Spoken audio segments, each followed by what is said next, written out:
Bonsoir à tous, très heureux de vous retrouver sur RTU1. Bienvenue dans le journal, voici les titres. Le Premier ministre Robert Begré-Mambé a reçu ce samedi à sa résidence le secrétaire général de la Confédération africaine de football.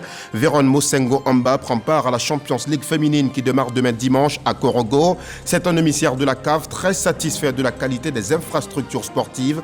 La Côte d'Ivoire est prête pour abriter la fête du football africain selon lui. Nous irons à Brazzaville dans ce journal. C'est là que s'est tenu du 26 au 28 octobre dernier le sommet de 3 bassins forestiers tropicaux. Plus de 300 participants y ont pris part au Centre international de conférence de Kintélé. La Côte d'Ivoire était représentée par la présidente du Sénat, Kandia Camara. À ses côtés, le ministre de l'Environnement. Et puis, les programmes du groupe RTI reprennent de plus belle et avec plus d'innovation. Le groupe a organisé hier vendredi 3 novembre au Sofitel Abidjan Hôtel Ivoire sa traditionnelle rentrée des programmes. Une rentrée télévisuelle qui démarre le lundi 6 novembre 2023 avec de nouvelles grilles de programmes sur RTI 1 et RTI 2. Des productions relookées, réaménagées avec un accent particulier sur la CAN qu'abrite notre pays. Voilà pour le sommaire, vous suivez le 23h et quel meilleur choix pour vous informer. Et pour commencer, direction la résidence du Premier ministre Robert Begré-Mambé. Le chef du gouvernement a reçu en audience le secrétaire général de la Confédération africaine de football, Véron Mosengo Amba. C'est de lui qu'il s'agit, est en Côte d'Ivoire pour participer à la Champions League féminine. La compétition démarre demain dimanche 5 novembre à Korogo dans le septentrion ivoirien. Le représentant de la CAF a dit au Premier ministre toute son admiration devant la qualité des infrastructures sportives qui doivent abriter la Coupe d'Afrique des Nations 2023. Le témoignage d'Alexis Ouedraogo. Présent à Abidjan dans le cadre de la Champions League féminine qui démarre ce dimanche, Véron Mosengo Amba, secrétaire général de la Confédération africaine de football, était ce samedi à la résidence du Premier ministre Robert Begré-Mambé. J'ai découvert quelqu'un de très passionné, très engagé, déterminé pour faire de cette CAN une CAN meilleure jamais organisée à ce jour. Ça m'a fait plaisir parce que vous savez, quand il y a des changements, il y a toujours des doutes. Mais je vois que c'est un sportif né. Il a démontré son engagement pour aller jusqu'au bout de faire cette CAN. Une réussite totale. Avant de se rendre dans les villes hautes de Korogo et San Pedro, il a tenu à féliciter la Côte d'Ivoire pour la qualité des infrastructures de la CAN. Pour répondre aux mauvaises langues, donc plan A, B, C, D jusqu'à Z, c'est la Côte d'Ivoire, donc nous on est prêts de rester en Côte d'Ivoire. À ce jour, plus de 4000 accréditations presse ont été effectuées sur le continent. Robert Begré-Mambé tient à rassurer de l'engagement de la Côte d'Ivoire à offrir une compétition unique. Et pendant que la Côte d'Ivoire avance à grands pas dans le sport, le pays n'oublie pas les enjeux majeurs de notre époque.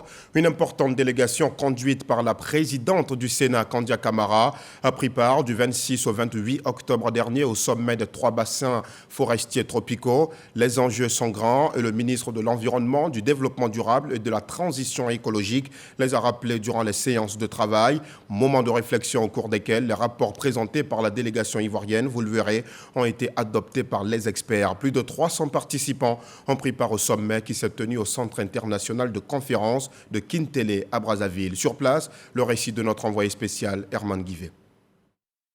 Sommet des 3 bassins forestiers tropicaux de Brazzaville, ouverture du segment consacré au ministre, le ministre ivoirien de l'Environnement, du Développement durable et de la Transition écologique, Assaoré Kononjak, prend part aux travaux. Les rapports, les panels et 6 events tenus par les experts la veille ont été présentés et adoptés à l'occasion. Le ministre ivoirien de l'Environnement, Assaoré Kononjak, a également pris part au panel portant sur la gouvernance régionale et mondiale, les investissements intégrés, les mécanismes financiers, le marché de carbone et la coopération. Le ministre ivoirien de l'Environnement a également participé à des sessions de présentation et de financement des projets par les 3 bassins auprès des partenaires techniques et financiers ainsi qu'à des réunions ministérielles. Il a également eu une séance de travail avec Virginie Jus, Sinkevicius, commissaire à l'environnement, aux océans et à la pêche de l'Union européenne, au cours de laquelle des questions relatives au changement climatique, à la mise en œuvre des résolutions de la COP15 sur la biodiversité tenue en 2022 à Montréal au Canada et à la lutte contre la déforestation ont été abordées. Le jour précédant cette rencontre, le segment technique a porté sur l'état de l'art des 3 bassins tropicaux des tourbières et mangroves. Notons que dès l'ouverture du segment ministériel, les déclarations des représentants de l'UNICEF, de l'OMS Afrique, ainsi que des délégués du Brésil et de la Grande-Bretagne ont appelé à une prise de conscience collective afin de sauver la planète. Sur le continent africain, les pays qui produisent le pétrole vont créer une banque, la Banque africaine de l'énergie. C'est ainsi qu'elle devrait s'appeler. Cette décision et bien d'autres ont été adoptées lors de la 44e session ordinaire du Conseil des ministres de l'Organisation des producteurs de pétrole africain. La session s'est tenue ce jeudi à Cotonou au Bénin. Le ministre des Mines, du Pétrole et de l'Énergie, Mamadou Sangafoa Coulibaly, représente notre pays à cet important rendez-vous. C'est ce que nous montre Lansine Bakayoko. Créer une banque africaine de l'énergie, c'est l'une des principales décisions de la 44e session ordinaire du Conseil des ministres de l'Organisation des producteurs de pétrole africain, l'APO, à Cotonou, au Bénin. Cette institution permettrait à l'Afrique de mieux financer l'exploitation de son potentiel pétrolier. Ce que nous recherchons à travers cette initiative, c'est de réduire la dépendance du continent au plan financier et au plan technique des apports extérieurs. Vous savez qu'en matière d'énergie et de ressources extractives, tant que vous ne disposez pas du capital et du savoir-faire, vous ne pouvez pas tirer le meilleur avantage de vos ressources. Entre autres décisions, le Conseil des ministres a pris acte de la présentation des 3 documents fondateurs, l'accord d'établissement, la charte et l'accord de siège. Le secrétariat général devrait soumettre au plus tard le 30 novembre 2023 l'étude de faisabilité, le plan d'affaires, le chronogramme de démarrage de la banque pour examen par les États respectifs. Le pays des sièges de la banque sera connu au plus tard le 31 mars 2024.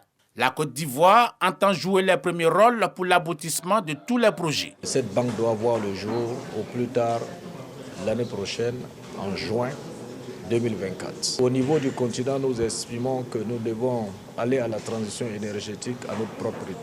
Le Conseil a également approuvé le rapport de l'audit externe des secrétariats, confirmé la nomination de 3 nouveaux membres du Conseil exécutif, adopté le programme de travail 2024 et le budget triennal 2024-2026 et nommé Steve Simplice Onanga de la République du Congo, président du Conseil exécutif de l'APO pour l'année 2024. Désormais chargée du département de l'économie, la ministre du Plan et du Développement recevait ce jeudi à son cabinet une délégation de l'Union européenne et de la Banque mondiale. Il s'agissait pour les parties prenantes, notamment le quatuor des partenaires au développement en ce qui concerne la Côte d'Ivoire, d'échanger et de discuter sur les différentes articulations du PND 2021-2025. On fait le point de la rencontre avec Abdoulaye Koné et Fernand Conan. Pour la deuxième rencontre de l'année sur le chapitre du PND 2021-2025, le groupe de la Banque mondiale et de l'Union européenne en Côte d'Ivoire, pour ne citer que ceci, a discuté ce jeudi avec la nouvelle ministre de l'économie, également en charge du plan et du développement. Il y a eu un bilan de la mise en œuvre du plan national de développement, donc qui a été bien apprécié, un diagnostic, disons, des points, des défis qui restent à relever, et aussi des recommandations qui ressortent justement de l'analyse de ces bilans de mise en œuvre du plan national de développement. Le plan stratégique quinquennal se veut transversal. Il touche aussi à la jeunesse et aux questions climatiques. Nous avons également convenu avec le gouvernement qu'il est très important de commencer à focaliser sur les questions sur l'éducation, très important sur le capital humain. Le gouvernement est d'accord. Deuxièmement, qu'il faut vraiment focaliser sur la question du changement climatique. Troisièmement, l'emploi des jeunes, qui est un élément extrêmement important. La population ivoirienne, 35% moins de 35 ans. Afin de s'assurer du succès du plan quinquennal et conformément aux prescriptions du chef de l'État, la nouvelle ministre de l'économie s'est engagée à en assurer le suivi. Notre travail est un travail technique, donc nous avons relevé tout cela, que nous allons remonter. Et bien entendu, dans le cadre du dispositif, les préoccupations importantes, résiduelles, au moins quelques points clés vont faire l'objet donc de discussions avec le gouvernement. En plus de stimuler l'économie, le PND 2021-2025 est un instrument qui vise également à réduire la pauvreté et à améliorer les conditions de vie des populations ivoiriennes. On arrive à présent aux chiffres de ce 23h. 47%, c'est le taux d'analphabétisme en Côte d'Ivoire et les femmes représentent les 2/3 de ce chiffre selon l'UNESCO. Le pays entend réduire ce résultat. La ministre de l'Éducation nationale et de l'alphabétisation, Mariatou Koné, veut optimiser le processus d'apprentissage de la langue française et cela à travers une implication de la communauté. Plusieurs dizaines de motos ont été remis à ses collaborateurs cette semaine au lycée classique de Cocody à Abidjan. Ils ont pour mission d'accélérer l'apprentissage du français. Walter Amadou Ouattara. La ministre Mariatou Koné lance la campagne 2023-2024 d'alphabétisation et de l'éducation non formelle. Acte fort de l'événement du jour, la remise d'engins à 2 roues aux agents issus de 4 directions en charge de la mise en œuvre des programmes d'alphabétisation. Cet appui logistique, avec la contribution des partenaires, leur permettra d'être davantage proches des personnes candidates à l'alphabétisation.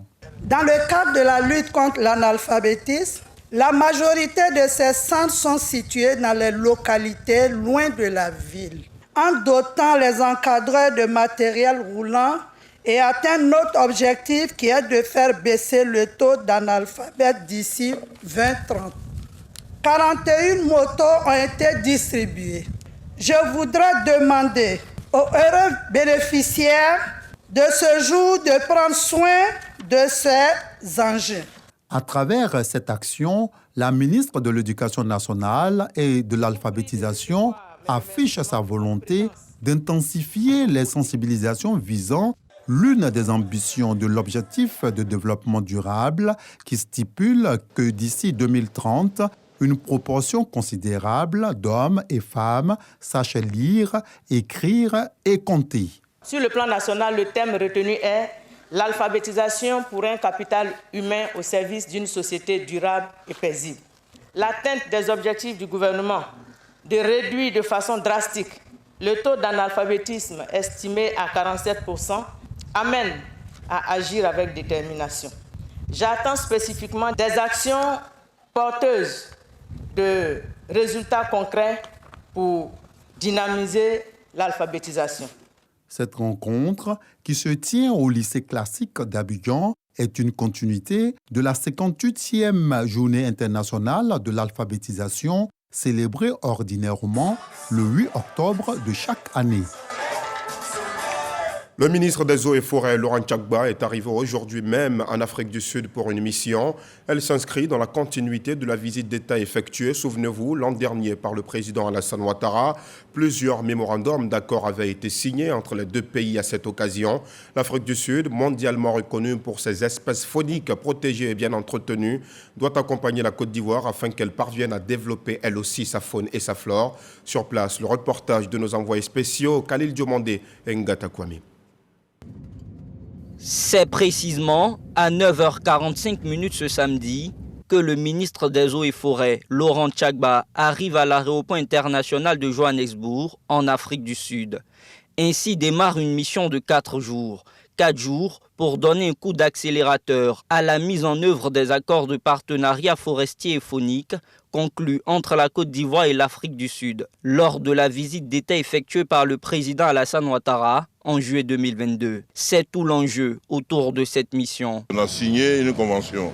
Donc aujourd'hui, je reviens en Afrique du Sud pour suivre cette convention et chercher à la mettre en œuvre. Au cours de cette visite, on aura à rencontrer le ministre en charge de la forêt et de la faune pour que les programmes que nous devons exécuter dans le cadre de cette convention puissent être validés d'accord partis. Il y a aussi le fait que dans les années 60, on était à près de 3 000 à 4 000 éléphants. Aujourd'hui, nous sommes à 500 éléphants. Donc l'Afrique du Sud va nous aider à prendre des éléphants d'ici pour aller restaurer nos forêts, pour augmenter la présence des éléphants dans notre pays. Laurent Tchagba s'est entretenu avec l'ambassadeur de la Côte d'Ivoire en Afrique du Sud, Sakaria Koné, avant de prendre la direction de Cape Town. Il rencontrera un partenaire spécialisé dans la création de parcs zoologiques. L'ambition est de développer des réserves animalières en Côte d'Ivoire. Au même moment, la ministre de la Culture et de la Francophonie, Françoise Remarque, est arrivée à Yaoundé au Cameroun. Les travaux de la 44e conférence ministérielle de la francophonie ici sont ouverts ce matin. Les ministres travailleront autour de la thématique centrale, bonne gouvernance, gage de stabilité politique, économique et culturelle pour les citoyens francophones. Dans 2 jours de travaux qui permettront d'adopter des textes pour la promotion de la francophonie. On retrouve sur place Franck Wadio et Zakaria Traoré. 44e conférence ministérielle de Yaoundé, le palais des congrès paré pour accueillir ce rendez-vous des 88 États francophones dans la Côte d'Ivoire autour des questions et défis liés au développement de l'espace francophone. Une francophonie qui devrait être des plus proches des questions politico-sociales de l'heure, selon le président de la conférence, le Tunisien Nabil Amar, et même mieux, une organisation qui se veut aujourd'hui plus moderne, au dire de la secrétaire générale. Ce saut qualitatif était nécessaire. D'autant plus, mesdames et messieurs les ministres, que le monde traverse une période de turbulence, je ne vous apprends rien, et de tensions qui fragilisent le socle de nos valeurs et requièrent toute notre attention. Le thème retenu pour cette CMF nous interpelle, puisque quand on parle de bonne gouvernance, on parle aussi de la relation entre État et population. Un dynamisme de l'espace francophone traduit dans la thématique choisie. Tout un engagement. Et le Premier ministre camerounais, représentant le président de la République, Paul Biya, le souligne bien. D'emblée, il convient de relever que la bonne gouvernance est une quête permanente dans toutes les sociétés. Elle renvoie à ce besoin sans cesse constant de trouver des mécanismes pour la gestion des problèmes complexes impliquant une multitude d'acteurs. C'est pourquoi le Cameroun plaide pour une gouvernance qui tire sa source des indicateurs endogènes à chaque État. Une cérémonie inaugurale pleine d'enseignements. Et cela est relevé par la chef de délégation ivoirienne, la ministre de la Culture, Françoise Remarque, au sortir des travaux.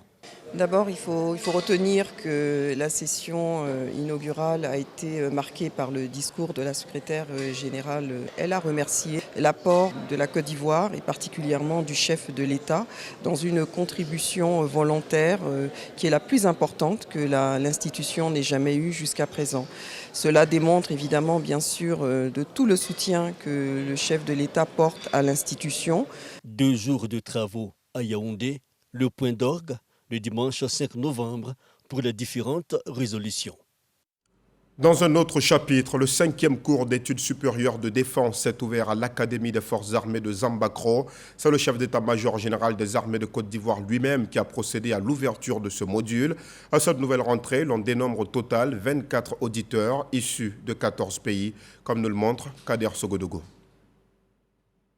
Et c'est parti pour le 5e cours d'études supérieures de défense, communément appelé École de guerre. Il est ouvert par le chef d'état-major général des armées de Côte d'Ivoire, Lassina Doumbia, général de corps d'armée. Durant 10 mois, 24 officiers supérieurs auditeurs, issus de 14 pays, vont suivre ce cours afin de décrocher le plus haut diplôme décerné en Côte d'Ivoire. La rentrée solennelle de l'école de guerre constitue non seulement un moment privilégié pour définir les orientations pédagogiques de l'année académique, mais aussi une tribune pour exposer les visions futures de l'institution elle-même.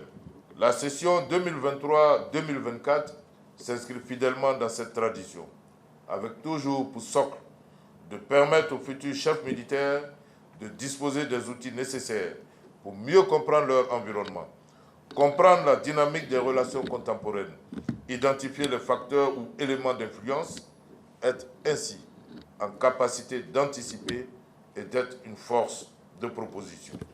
Au nom de Monsieur le ministre d'État, ministre de la Défense, je déclare ouvert le 5e cours d'études supérieures de défense de Côte d'Ivoire. Toujours dans une vision de parfaire les choses, le chef d'état-major général des armées et les universités Félix Houphouët-Boigny et Peleforo Gon-Coulibaly ont signé une convention de partenariat. À ce jour, depuis son ouverture, le 24 novembre 2020, l'école de guerre de Zambakro a formé une soixantaine d'officiers supérieurs issus de la sous-région ouest africaine. Nous vous le disions en titre, vos émissions cultes reviennent sur les antennes du groupe RTI à partir de ce lundi 6 novembre 2023.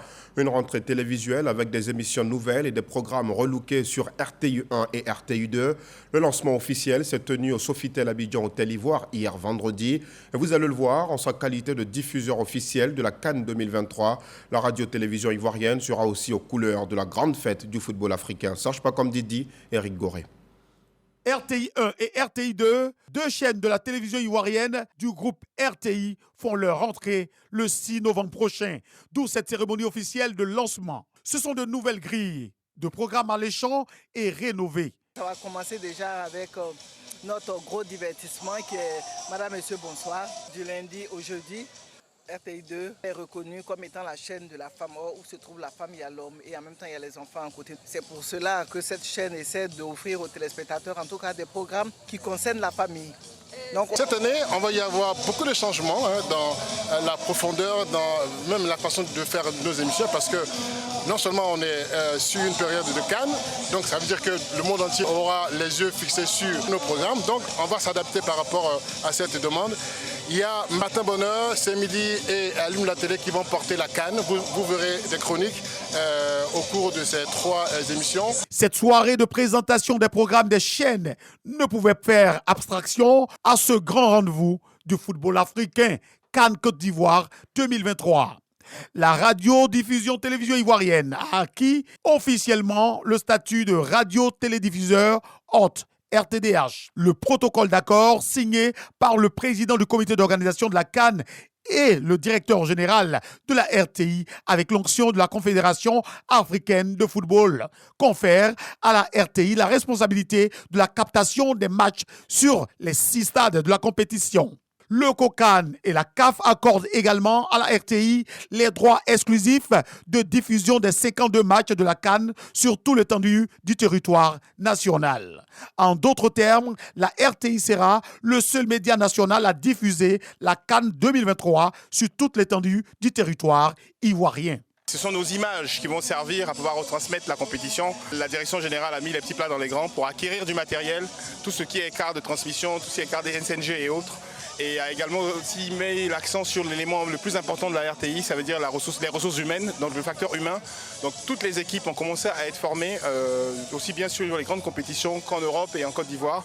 Et cette formation-là est vraiment continue de manière à ce que le cahier des charges de la CAF soit totalement respecté. La manière dont ça doit être filmé, la manière dont les ralentis doivent être faits, la manière dont tout doit être exécuté pour qu'on ait une qualité hors du commun. Tous les éléments sont mis en place pour que la RTI soit au rendez-vous. Le deuxième volet par rapport à cela, c'est le côté éditorial. La RTI a mis les petits plats dans les grands également aussi, de manière à pouvoir retransmettre les matchs sur RTI 1, sur la 3, sur Radio Côte d'Ivoire et les matchs de défense sur Fréquence 2. Donc vous voyez, il y aura une expérience client hors du commun parce que chaque chaîne a son empreinte et a son ADN. Et tout cela, bien sûr, ça a de la valeur pour les annonceurs. Denis Mexan, conseiller spécial du directeur général de la RTI chargé des chaînes, a donné l'assurance que tout est mis en œuvre au plan humain et matériel pour élever le défi de la couverture médiatique de la CAN. À partir donc du 6 novembre, les spectateurs de RTI 1 et de RTI 2 seront servis au niveau de l'information, mais également au niveau du sport et des productions, par des programmes relookés, réaménagés et de nombreux autres programmes qui font leur entrée. Le compendium des compétences seniors de Côte d'Ivoire vient de voir le jour. C'est une plateforme nouvelle créée pour les seniors en vue de mettre en évidence leurs compétences et qualifications. Le compendium sera aussi un cadre de partage d'expériences avec les jeunes promoteurs et toutes les entreprises qui sont à la recherche d'une expertise avérée. Regardons ce sujet de Patricia Omouetia. Les personnes ayant pris leur retraite affiliées à l'institution de prévoyance sociale, Caisse générale de retraite des agents de l'État, IPS-SEGRAE, sont sensibilisées sur l'importance de valoriser leurs compétences. C'est le cas de Ouan Apollinaire, retraité. Il est venu s'inscrire sur le site du compendium des seniors afin de mettre en lumière ses compétences. Étant cadre supérieur, le ministère sollicite les compétences que nous pourrons mettre à la disposition des plus jeunes en les formant dans divers domaines. Coaching, droit du travail, ingénierie. Nous avons juste un devoir de diriger les papas vers le stand pour avoir plus de renseignements. Ce matin, on a reçu peut-être 4. Moi, à mon niveau, 4 personnes. Le Compendium des compétences seniors du Côte d'Ivoire est une plateforme numérique qui permet de mettre en avant les expertises des seniors du privé et du public. On est en train de recruter, de recenser tous ceux qui sont en mesure d'être encore utiles, parce que nous sommes retraités, certes, mais tout le monde n'est pas valide. Ceux qui sont intellectuellement et physiquement valides peuvent faire valoir leurs compétences et leur expertise. En ce qui concerne le ministère de l'Emploi et de la Protection sociale, la valorisation du capital humain de cette frange de la population apparaît comme une de ses priorités. Ils ont de multiples facettes et nous pensons que le senior reste actif et ça rentre vraiment dans le cadre du programme Une Côte d'Ivoire solidaire qui est prôné par le président de la République et qui place l'homme au cœur du développement et faisant de la valorisation des ressources humaines une priorité de l'action gouvernementale. Au-delà de tous les avantages liés à cette plateforme numérique dédiée à la valorisation de l'expertise de nos seniors, ce site doit être dynamique et interactif par la mobilisation de tous les acteurs que vous représentez ici aujourd'hui. Nous en appelons principalement à la mobilisation du secteur privé à travers des possibilités de sollicitation régulière de nos seniors pour des coachings, des encadrements en faveur du renforcement de l'employabilité et d'autres consultances. Le ministre de l'Emploi et de la Protection sociale, Adama Kamara, a officiellement lancé en juillet 2021 la plateforme numérique dénommée Compendium des compétences des seniors de Côte d'Ivoire. Aujourd'hui, pour la phase pilote, les seniors sont donc invités à s'inscrire sur la plateforme en ligne. Des secteurs d'activité qui requièrent leur intervention seront identifiés pour leur permettre de partager leur expertise. Et dans l'actualité sportive, c'est officiel, la sprinteuse ivoirienne Marie-Josée Tallou détient le record des meilleures performances aux 100 mètres. Le 15 juin dernier, au meeting d'Oslo de la Diamond League, elle remportait le 100 mètres en 10 secondes 75, à seulement 3 centièmes de sa meilleure performance en carrière. Elle a de nouveau réalisé ce chrono lors du meeting de Londres le 23 juin dernier. Elle détient les 3 meilleures performances aux 100 mètres.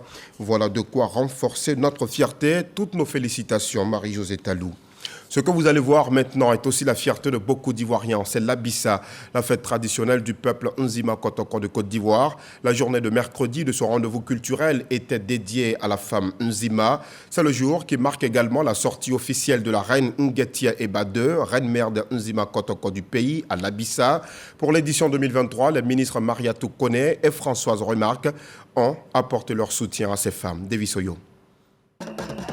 Les ministres Mariatou Kone et Françoise Remarque invités à la journée de la femme Nzima dans l'Abissa, édition 2023. Une journée placée sous le contrôle de la reine Nguetia Eba II, reine-mère de Nzima Kotoko de Côte d'Ivoire. Le mercredi représente sa sortie officielle à l'Abissa. Ce jour est réservé à la femme Nzima pour le symbole qu'elle représente dans la société.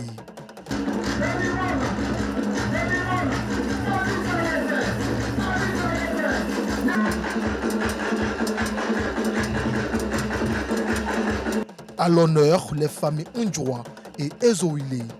Au son de l'Odombolé, chaque femme accompagnée des membres de sa famille témoigne son attachement aux valeurs de l'Abissa.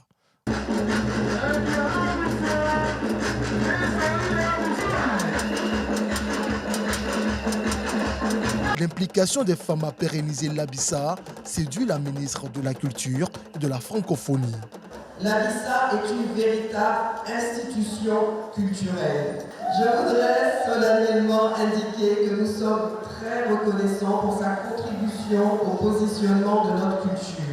Admirative des différentes prestations des femmes, la marraine s'est réjouie de l'importance de la femme Nzima, matérialisée à ce rendez-vous culturel de la communauté et vitrine du patrimoine culturel ivoirien. La femme Nzima constitue, à l'image des femmes des autres sociétés ivoiriennes, un maillon fort, un pilier important, une colonne favorisant l'équilibre social. À travers la femme Nzima, je voudrais rendre hommage à toutes les femmes de Côte d'Ivoire. Transportés par la fièvre et la frénésie des sonorités de l'Abissa, les ministres Mariatou Kone et Françoise Remarque aux côtés de la reine-mère de Nizima Kotoko, ont également dansé au rythme des Ndomboli.